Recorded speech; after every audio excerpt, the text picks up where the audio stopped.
una guía para las enfermedades que calculo que tal vez no me da tiempo de explicarles por completo y que ustedes puedan utilizarlo de base para poder ir haciendo la lectura de los capítulos correspondientes y estudiando estos tres temas que nos van a quedar probablemente ahí pendientes.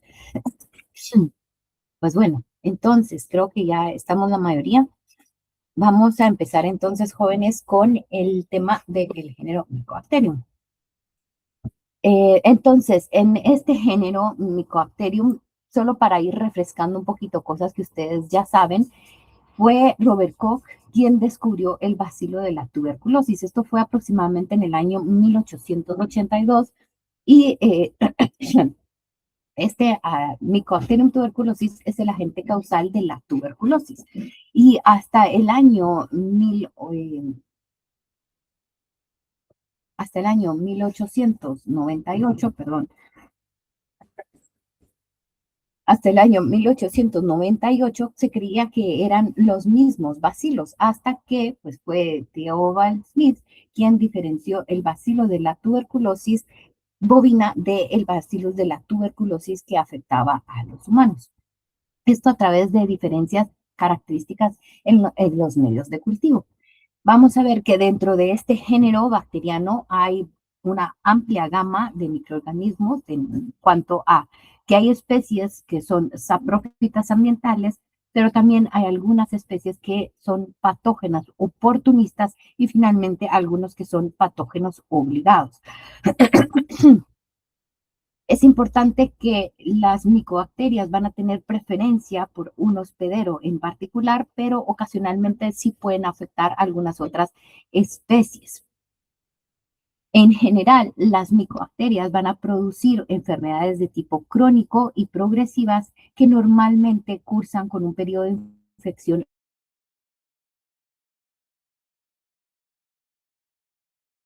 sintomatologías o lesiones, pues ya la enfermedad va en un grado bastante avanzado. Dentro de este género vamos a encontrar la presencia de dos agentes etiológicos causantes de enfermedades muy temidas en medicina humana, que son la tuberculosis y la lepra. Estas dos enfermedades continúan siendo de importancia a nivel mundial, pero principalmente en países en vías de desarrollo. En cuanto a medicina veterinaria, son importantes los géneros de Mycobacterium bovis, que produce tuberculosis en bovinos, Mycobacterium avium, subespecie avium, que produce tuberculosis en aves, y Mycobacterium avium, subespecie paratuberculosis, que produce la enfermedad de paratuberculosis en los bovinos o la enfermedad de Jones. En cuanto a estas especies importantes en medicina veterinaria, pues son la tuberculosis bovina y la tuberculosis aviar las de mayor importancia en relación a salud pública porque son las que se consideran que producen zoonosis. Entonces, ¿por qué es importante este género? Ya lo hablamos un poquito, pero en relación a salud animal, tienden a producir enfermedades de tipo endémico en algunas áreas y esto hace entonces que sea necesario establecer planes de erradicación. Y esto sí es bien importante recalcarlo, que la tuberculosis bovina es una enfermedad que puede ser controlable y erradicable. Esto, obviamente, implementando ciertas políticas que permitan el control y finalmente la erradicación de esta enfermedad. Además, es importante en salud pública porque, como les mencioné anteriormente, hay géneros como Mycobacterium bovis y Mycobacterium avium que representan una zoonosis, lo cual es un riesgo para el ser humano. Hay grupos de riesgo en específico y esto se debe muchas veces a eh, el lugar o el ámbito en el que se encuentra el ser humano. Y estos entonces, los grupos de riesgo son principalmente personas que viven en el área rural y tienen contacto directo con los animales, también personas que trabajan en rastros o frigoríficos y obviamente el médico veterinario. Son personas o grupos que se consideran de riesgo y que podrían contraer la tuberculosis. También tiene importancia en cuanto al impacto económico, porque obviamente al estar enfermo el animal, pues van a haber pérdidas principalmente en la producción de leche y carne, pero también a nivel de rastros se van a dar decomisos de canales o de algunas partes de las canales que estén afectadas cuando hay presencia de las lesiones causadas por tuberculosis.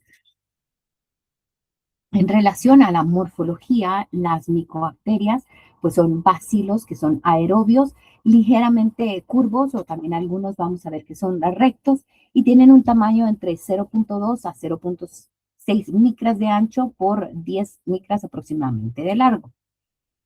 Son microorganismos que son inmóviles, no forman esporas, no poseen cápsula y poseen la enzima catalasa, por lo que son catalasa positivos.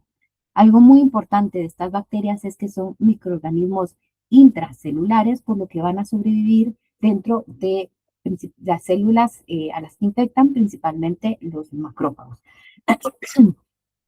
Las micobacterias pertenecen al grupo de de las bacterias ácido-alcohol resistentes. Si ustedes se recuerdan, las bacterias ácido-alcohol resistentes tienen una pared bastante particular, por lo que para observarlas se utiliza la coloración de Zinn-Nielsen. Algo importante en cuanto a la morfología de las micobacterias es que vamos a encontrar dos formas o dos dimensiones diferentes. Los Mycobacterium bovis y Avium subespecie Avium se caracterizan por ser bacilos delgados de hasta 4 micras de longitud, mientras que Mycobacterium avium subespecie para tuberculosis tienden a ser bacilos un poco más anchos y cortos, midiendo menos de 2 micras. Regresando entonces a la pared de las micobacterias, que estas bacterias, como les mencioné anteriormente, son bacterias ácido-alcohol resistentes.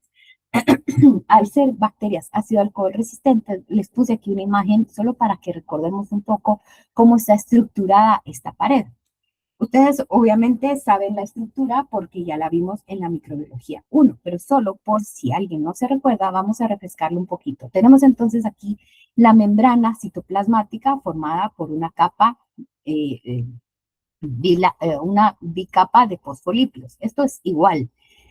Mientras que el cambio se va a dar específicamente en la pared celular. Está formada de una capa bastante delgada de peptidolicano en la cual vamos a encontrar los fosfatidilinomanócidos. Unidos a estos van a estar los arabinogalactanos, que son polisacáridos complejos que están compuestos de galactosa y de arabinosa. Y unidos a los arabinogalactanos vamos a encontrar entonces ya los ácidos glicólicos. Estos son lípidos de cadenas bastante largas que se unen finalmente a algunos otros lípidos que forman ya ceras. Además, dentro de esta pared vamos a encontrar esta otra estructura que son los lipoarabinomannanos y los glicolípidos que forman finalmente una pared celular de lípidos bastante complejos y de ceras. ¿Por qué es esto particularmente importante? Porque va a conferirle a las micobacterias una alta resistencia. Principalmente la alta resistencia se va a deber a esta naturaleza hidrofóbica que forma la pared celular, por lo que puede sobrevivir en condiciones ambientales adversas, encontrándolos principalmente en suelos, en agua y en la vegetación. Es decir, que los vamos a encontrar en el ambiente muchas veces. También este tipo de pared le confiere resistencia a desinfectantes químicos. Y otra cosa muy importante es que va a conferirle resistencia a muchos antibióticos. Como vamos a ver más adelante, para el Mycobacterium bovis y el resto de micobacterias que afectan a los animales, no hay un tratamiento. En el caso de humanos, sí hay un tratamiento, pero este tratamiento va a requerir de tratamientos con varios antibióticos y también un tiempo prolongado de la utilización de los mismos. Además, esta pared celular, como vamos a ver más adelante, le permite sobrevivir de manera intracelular y de forma crónica dentro de las bacterias a las cuales afecta, disminuyendo entonces la capacidad del sistema inmune a enfrentar una respuesta ante estas bacterias. Lo bueno es que esta pared, al ser constituida principalmente de lípidos y de ceras, es bastante sensible al calor, por lo que una forma de controlar a las micobacterias es a través de la pasteurización. Entonces, esto es principalmente importante en el caso de los derivados de los lácteos y también de los lácteos. Una vez pasan por este sistema de control de microorganismos, pues ya se destruyen las micobacterias. Derivado de esta composición de la pared, pues las micobacterias tienen una tasa de multiplicación muy lenta. Esto además va a requerir que hayan medios de cultivo especiales para su incubación y los tiempos de incubación a su vez van a ser bastante largos. Pueden durar entre 3 hasta 8 semanas y en algunos casos, como en el complejo, en las Mycobacterium subespecie para tuberculosis, llega hasta a 16 semanas de incubación. Les dejo por acá, patojos, un código para que ustedes puedan redirigirse a un video donde explica de manera un poco más a detalle cómo está formada la pared de las bacterias ácido alcohol resistentes, solo para que ustedes lo recuerden. En cuanto a los medios de cultivo, como les mencionaba anteriormente, las micobacterias van a requerir de medios de cultivo especiales. La característica en cada uno de ellos es que tiene en parte de su composición huevo. Y de ahí tiene algunas particularidades cada uno de ellos. Entonces, el medio de cultivo principal donde se siembran las micobacterias es el medio Lowenstein-Hansen. Este medio de cultivo es especialmente utilizado para Mycobacterium tuberculosis y Mycobacterium avium. Esto se debe a que está suplementado con glicerol, el cual hace que haya un crecimiento eugónico. Eugónico significa que va a haber un mejor crecimiento.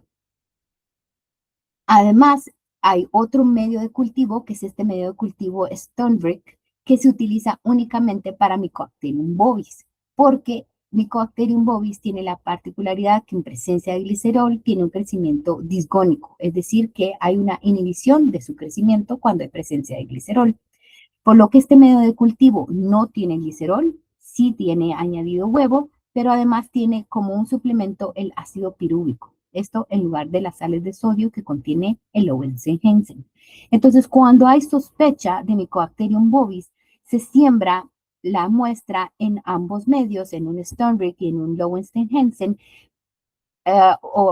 observándose el crecimiento de las colonias únicamente en este medio Stonebreak, cuando el Mycobacterium bovis es el agente causal. Hay otro medio de cultivo, que es este medio de cultivo Herald, y este sirve principalmente para Mycobacterium avium, subespecie para tuberculosis.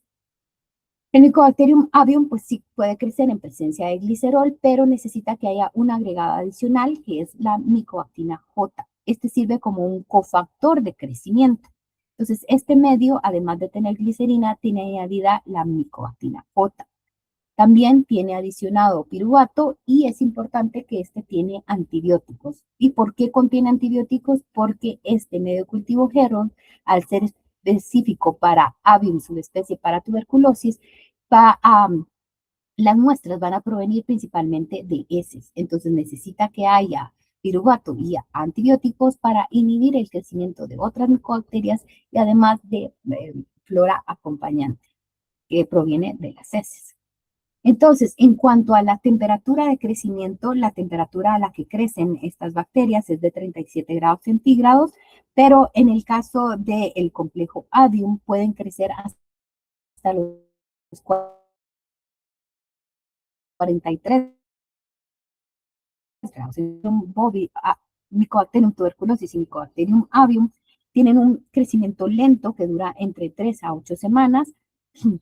Mycobacterium bovis también tiene un crecimiento lento y dura entre 3 a 8 semanas, mientras que, perdón, Mycobacterium avium, subespecie para tuberculosis, tiene un crecimiento muy lento que puede durar aún hasta las 16 semanas. Perdón, Mycobacterium avium tiene un crecimiento lento, pero puede aparecer colonias antes, entre las 2 a las 6 semanas. Aquí está entonces solo para que ustedes vean la composición de estos medios de cultivo. Entonces, el Lowenstein-Hansen tiene glicerol y huevo como parte de su composición. El Stonebreak no contiene glicerol, sí contiene huevo y tiene piruvato de sodio añadido. Y finalmente, el medio de cultivo Herald sí tiene huevo, tiene el Mycobactin J, el piruvato de sodio y además tiene anfotensina B, que sería el antibiótico para inhibir el resto de la flora.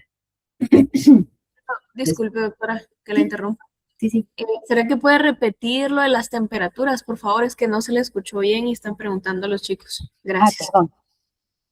En cuanto a las temperaturas, patojos, entonces, la temperatura de crecimiento es de 37 grados centígrados para Mycobacterium tuberculosis, Mycobacterium bovis y Mycobacterium avium subespecie para tuberculosis.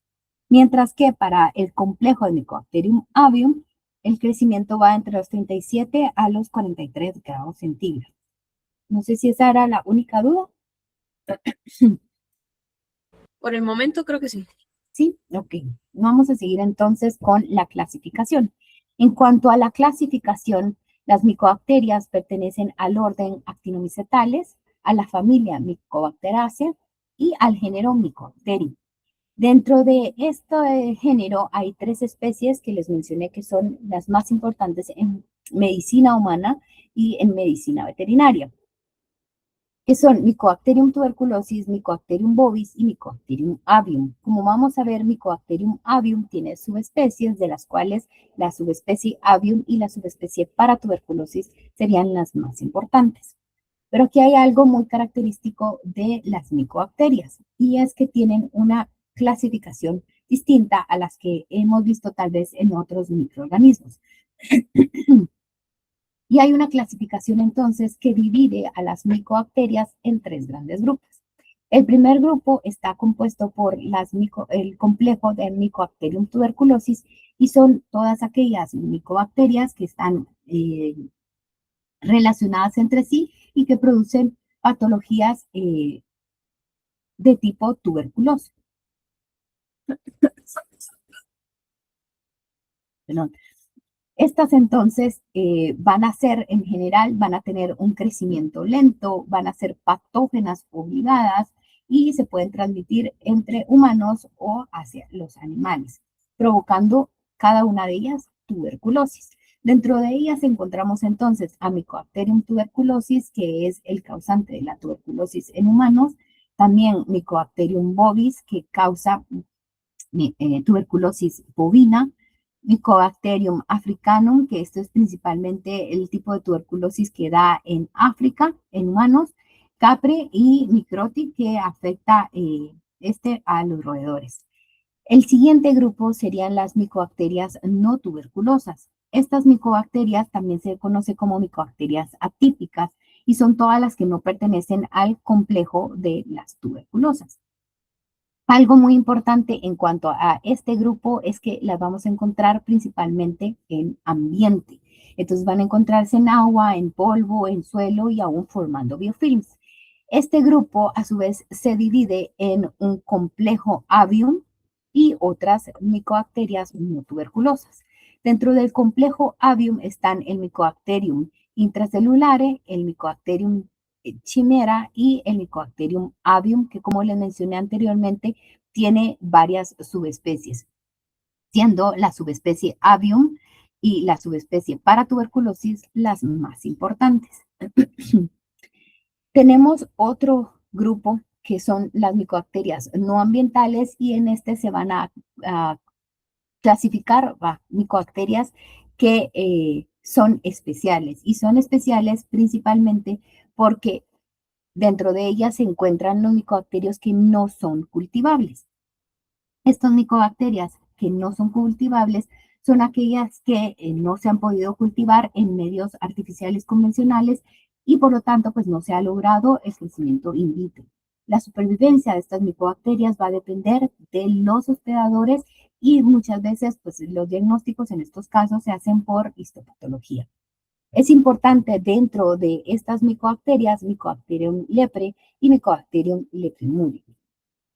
Además, estas serían entonces bacterias no cultivables y el resto son micobacterias cultivables.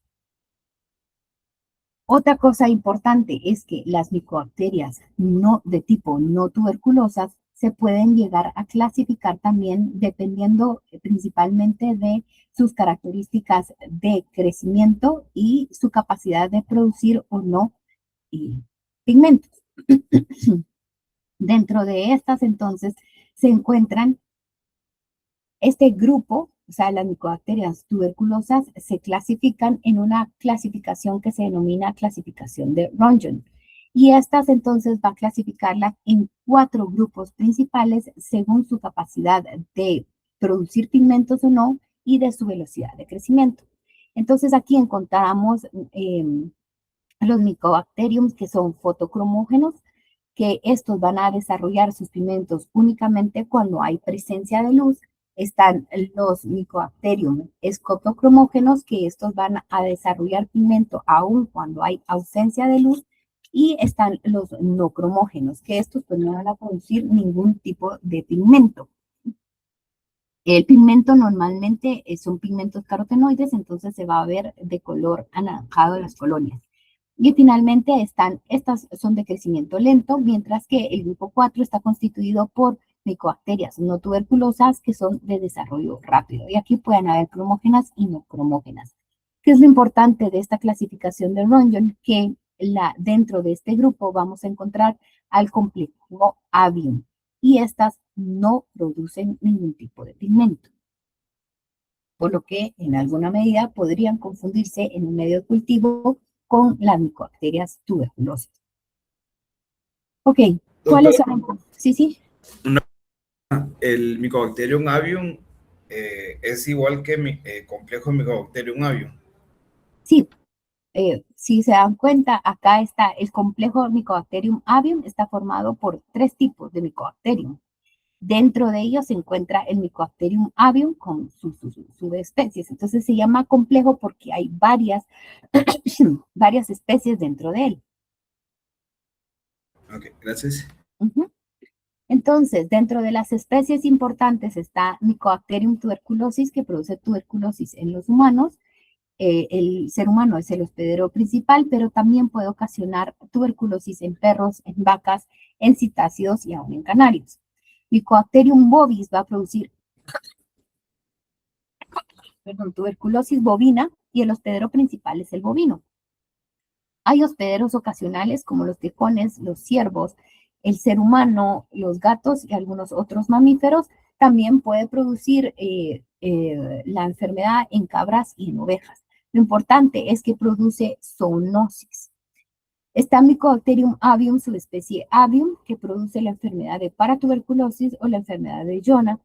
Y los hospederos van a ser vacas, ovejas, cabras y ciervos, siendo los hospederos ocasionales los otros rumiantes. Y finalmente, el complejo de Mycobacterium avium va a producir tuberculosis en aves, excepto en citácidas. Los hospederos ocasionales pueden ser cerdos y vacas y también se considera que produce una zoonosis, aunque el riesgo es mucho menor de contagiarse con Mycobacterium avium que con Mycobacterium bovis. Esta tabla de aquí se las puse principalmente para mostrarles, ¿sí?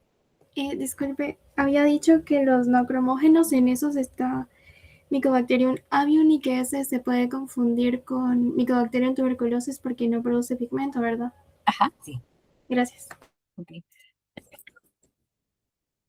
Dentro de esta tabla, que resume un poco lo que ya vimos en la tabla anterior, es importante que ustedes vean que aquí está Mycobacterium lepre, que afecta al ser humano.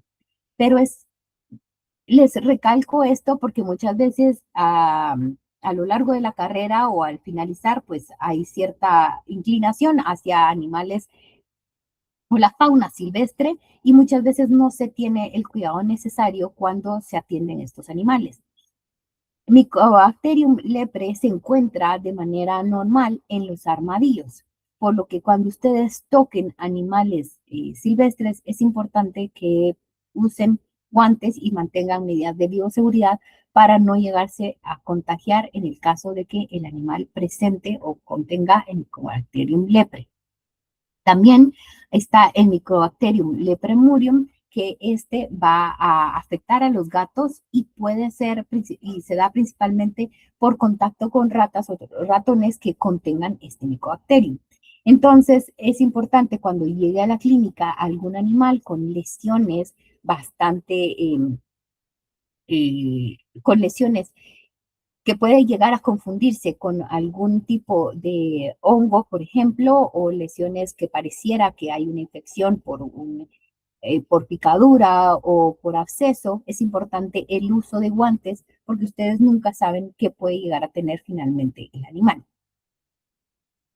Ok, vamos a empezar entonces hablando de la tuberculosis bovina.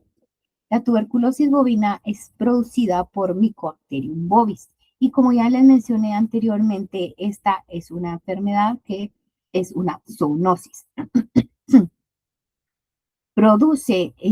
Es una enfermedad que es una enfermedad infectocontagiosa, aquí se me fue, es crónica y progresiva.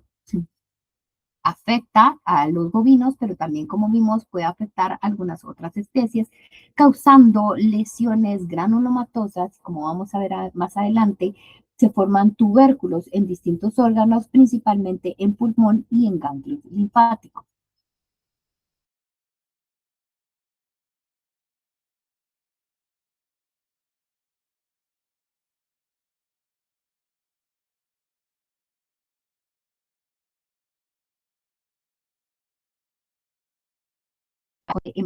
Acción de las autoridades y también la anuencia de los ganaderos. Es una enfermedad que produce pérdidas económicas, esto principalmente por los decomisos de canales que van a ver en los rastros, y también pues hay restricciones en cuanto a movilización y a comercialización de los animales. Además, obviamente, de cuando ya se encuentran en etapas avanzadas, pues hay disminución en cuanto a la producción de leche o de carne. Hay programas de erradicación en Guatemala, por ejemplo, hay un programa de erradicación del MAGA que está establecido para poder controlar esta enfermedad. Obviamente, como les mencioné anteriormente, esto requiere también que el ganadero se vea incentivado a participar en estos programas de erradicación. Es importante la pasteurización, el uso de la pasteurización en los productos lácteos y en la leche en sí para eliminar el riesgo de ingerir micobacterias a través de leche o productos que no hayan pasado por pasteurización. En cuanto a la transmisión, sí. De la diapositiva anterior, ¿será que puede repetir qué dijo de la enfermedad crónica y progresiva? Es que ya no se lo escuchó ahí. Sí, es una enfermedad infectocontagiosa que es crónica y es progresiva. Y que afecta a los bovinos, pero también vimos que puede afectar a algunas otras especies, causando lesiones granulomatosas y, como vamos a ver más adelante, se forman tubérculos que son característicos de las tuberculosis. ¿Ahí estamos bien? Sí, gracias. Ok. Entonces, en cuanto a la transmisión, la vía principal de transmisión es la vía respiratoria a través de aerosoles. Principalmente hay gotas de aerosoles que son bastante grandes y que pueden llegar mayor cantidad de microbacterias. Es la vía principal, ya que realmente se requiere muy pocas cantidades de Mycobacterium para que puedan llegar hasta a producir una infección. En el caso de la vía digestiva, es una ingestión, también se puede dar por este caso a través de la ingestión de leche.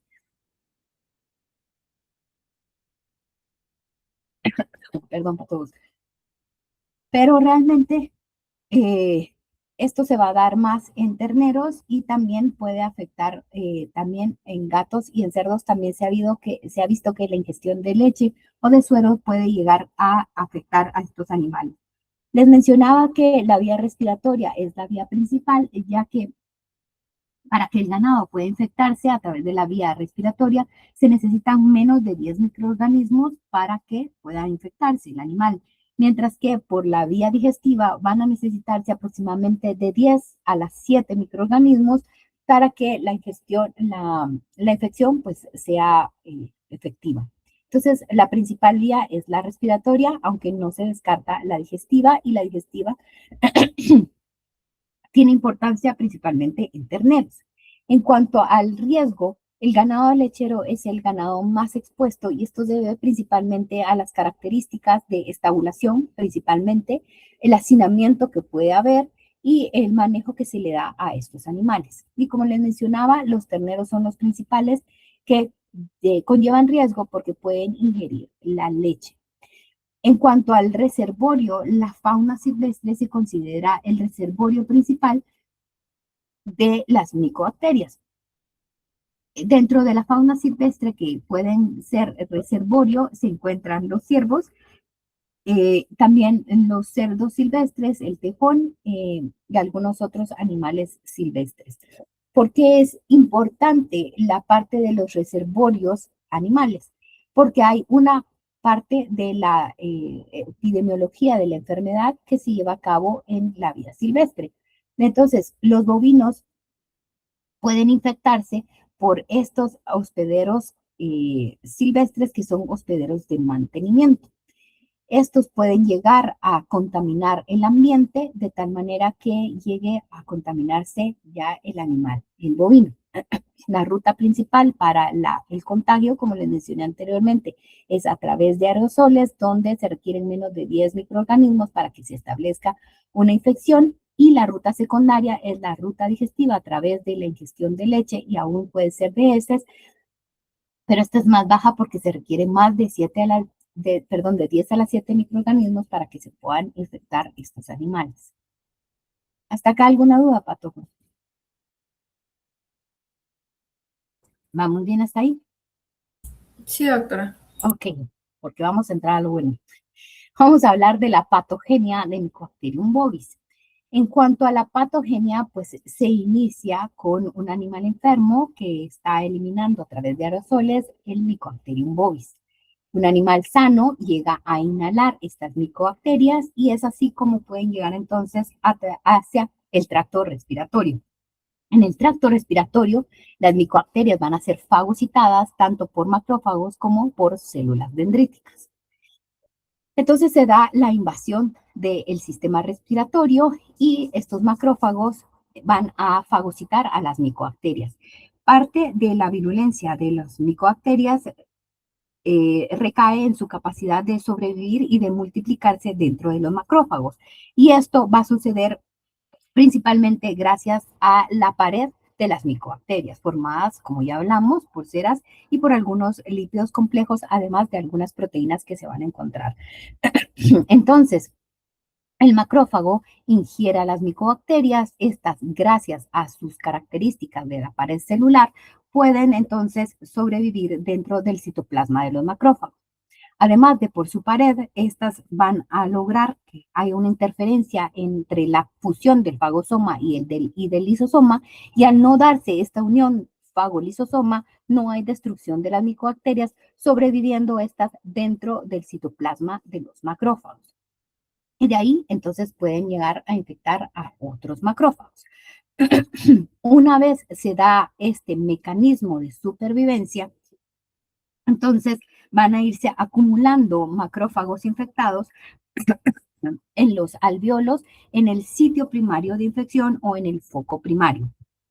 Estos macrófagos lo que van a hacer es que van a empezar a secretar citoquinas que principalmente están constituidas por el interferón alfa y el interferón gamma. Estos, a su vez, lo que hacen es que tienen la capacidad de activar a los macrófagos que están infectados para que puedan destruir a las micobacterias que están en su interior. Pero como les mencioné en la clase de ayer, las citoquinas, que en este caso están constituidas por el interferón alfa y gamma, tienen la capacidad de avisarle al sistema inmune que hay algo hacia lo cual tienen que reaccionar. Entonces, estas citoquinas lo que van a hacer es que también lleguen linfocitos hacia el pulmón, ayudando entonces a la contención de la infección y a la formación de un granuloma. Algunos micobacterium pues mueren algunos macrófagos mueren y liberan a las micobacterias, difundiéndose estas hacia los ganglios linfáticos regionales. Tanto el foco primario como los ganglios linfáticos regionales en su conjunto forman el complejo primario. Este complejo primario normalmente va a estar establecido en el lóbulo diafragmático y va a comenzar el animal presentando una bronquitis que ya va a tener finalmente un compromiso alveolar. Entonces, Una vez se ha formado, este foco primario, entonces hay algunos macrófagos que van a lograr contener la infección. Si se recuerdan, hablamos que las células dendríticas también pueden fagocitar a las micobacterias, pero estas no logran destruir a las micobacterias, sino que en lo que van a ayudar es que se disminuya su multiplicación, pero van a quedar actuando entonces como reservorio de las micobacterias, principalmente a nivel de los ganglios linfáticos. La acción entonces de los interferones gamma y alfa van a hacer que lleguen, como les mencioné anteriormente, células del sistema inmune, principalmente linfocitos T tipo CD4 y CD8, y estos entonces van a ayudar a contener la infección, formando lo que se conoce como este tubérculo o granuloma. ¿Cómo está constituido este tubérculo o este granuloma? En la parte central vamos a tener un acúmulo de los macrófagos y va a haber una necrosis de este núcleo central. Entonces se va a observar como una apariencia gaseosa. Alrededor de ese núcleo donde están los macrófagos vamos a encontrar una capa media donde hay macrófagos que han sido modificados y vamos a encontrar también células de Langerhans que son células ya gigantes y multinucleadas. Y rodeando esta capa media vamos a encontrar una capa externa donde va a estar formada ya por una zona de aislamiento que principalmente está constituida por linfocitos T, CD4 y CD8, además de fibroblastos. Es importante que la estructura física de este granuloma lo que permite es que haya un aislamiento físico de la infección. Entonces, estos tubérculos o estos granulomas son típicos de infecciones causadas por micobacterias, pero también van a ayudar a que haya una contención o a una destrucción del patógeno. Entonces, separa de manera física la parte necrotizada del tejido que nos rodea. Una vez se ha formado el tubérculo, pueden pasar dos cosas: que la inmunidad de base celular sea eficaz o que la inmunidad de base celular sea ineficaz. A esta inmunidad de base celular, con esto me refiero a que los linfocitos T, CD4 y CD8 puedan controlar o no la infección. En el caso que sí sea eficaz esa acción del sistema inmune, pues lo que va a pasar es que la mayoría de las micobacterias van a ser fagocitadas y van a ser destruidas por los macrófagos, llegándose a dar solo una lesión pulmonar que va a estar localizada y atrofiada. Hay pocas micobacterias que van a sobrevivir aquí, de tal manera que este animal no va a estar eliminando al Mycobacterium bovis. Mientras que cuando la inmunidad de base celular no es eficaz, la tuberculosis pulmonar va a quedar activa. La lesión se va a extender hacia otras áreas y va a haber una difusión, también puede haber una difusión por vasos linfáticos o los vasos sanguíneos hacia tejidos linfoides u otros órganos parenquimatosos, dándose entonces una tuberculosis generalizada. Cuando hay una tuberculosis pulmonar activa, va a haber entonces una puerta abierta para que haya entonces eliminación del Mycobacterium bovis a través de aerosol o a través de las heces. Esto porque puede llegar el animal a deglutir las micobacterias y eliminarlas a través de las heces. Mientras que cuando hay una tuberculosis generalizada, hay una puerta abierta para que el Mycobacterium bovis salga a través de moco, heces, orina o leche, dependiendo de en dónde se haya dado la distribución y en dónde se encuentran las distintas lesiones. Les dejo por acá también un link para que ustedes, un código para que ustedes puedan ver un video donde se explica un poco mejor la patogenia de la enfermedad en relación ya en los seres humanos, pero es bastante similar a lo que pasa en los bovinos. ¿Hasta aquí alguna duda para todos? ¿Vamos bien ahí?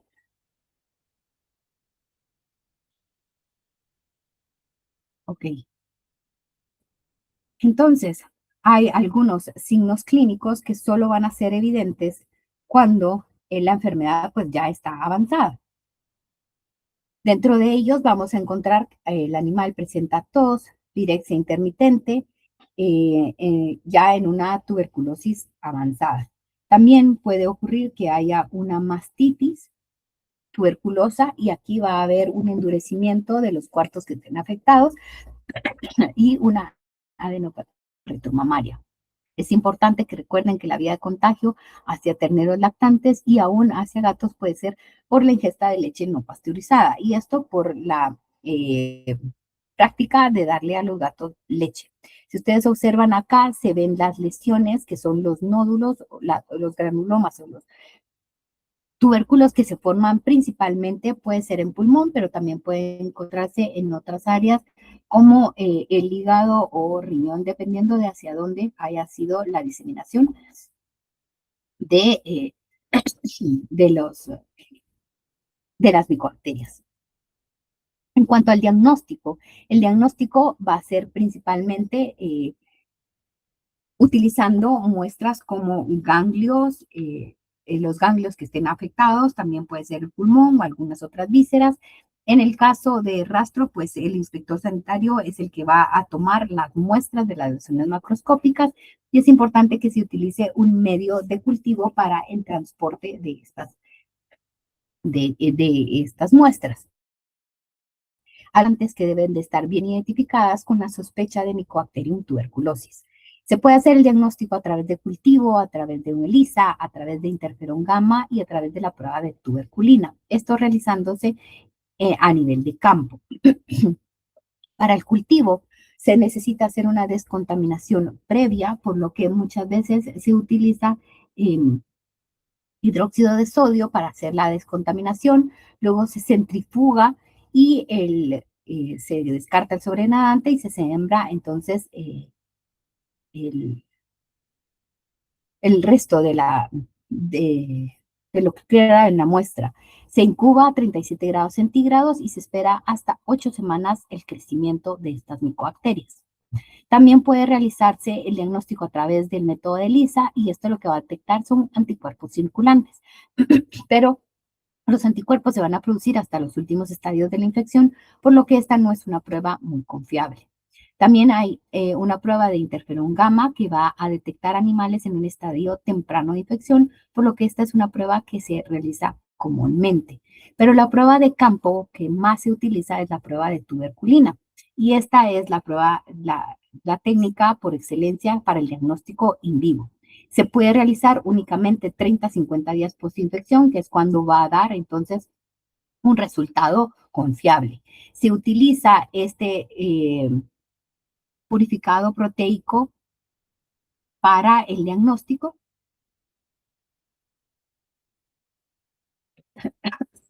Perdón, para evidenciar entonces la sensibilización. Este purificado, perdón, este purificado entonces se puede utilizar de dos maneras. La prueba intradérmica puede ser utilizada de manera simple o puede hacerse de manera comparada. Este purificado proteico, perdón, se llama acá, este PPD es un derivado proteico purificado y es un preparado que se utiliza, anteriormente se utilizaba el crecimiento de las micobacterias en carne, pero esto se fue desusando y ahora este derivado proteico purificado es un compuesto que tiene un conjunto de varios productos metabólicos del Mycobacterium.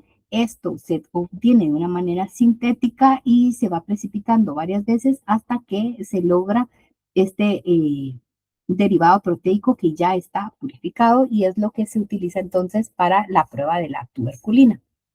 Esta prueba de la tuberculina puede ser una prueba simple, donde solo se va a utilizar el PPD bovino, y es importante que la lectura se realiza a las 72 horas y se hace la lectura en el sitio de inoculación. Se considera positiva cuando aparece un nódulo edematoso en el sitio que se colocó la tuberculina. Para la prueba intradérmica comparativa, igual se hace el mismo procedimiento, pero acá se mide el grosor del pliegue cutáneo porque esto se realiza en la tabla de cuello. Se rasura, se limpia y se hace una medición del pliegue donde se va a hacer el punto de inoculación. Se inocula 0.1 ml del antígeno PPD bovino y también de PPD aviar. Se inoculan ambos por vía intradérmica y la lectura también se realiza a las 72 horas. Una reacción positiva es cuando el aumento del grosor en el punto de inoculación donde se puso la PPD bovina es más de 4 milímetros con respecto a la reacción que se produce en la inoculación del PPD aviar. De todas formas, acá les dejo también un código QR para que ustedes puedan ver un video donde se explica más a detalle esta prueba.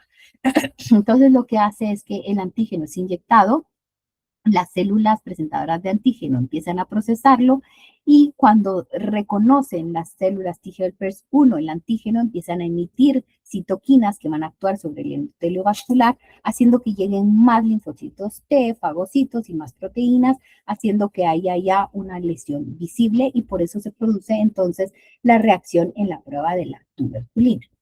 Entonces, jóvenes, queda acá pendiente la tuberculosis aviar, la lepra felina y la paratuberculosis o la enfermedad de Jonas. ¿Alguna duda con Mycobacterium bovis? Doctora. Sí. Disculpe, ¿puede repetir qué era el PPD? Sí, el PPD es un derivado proteico purificado y esto lo que, como está constituido, es por un compuesto que está hecho por un conjunto de varios procesos metabólicos de las micobacterias.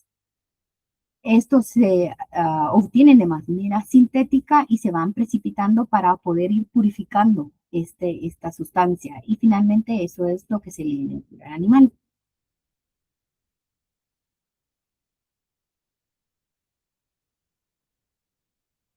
¿Alguna otra duda, Pato?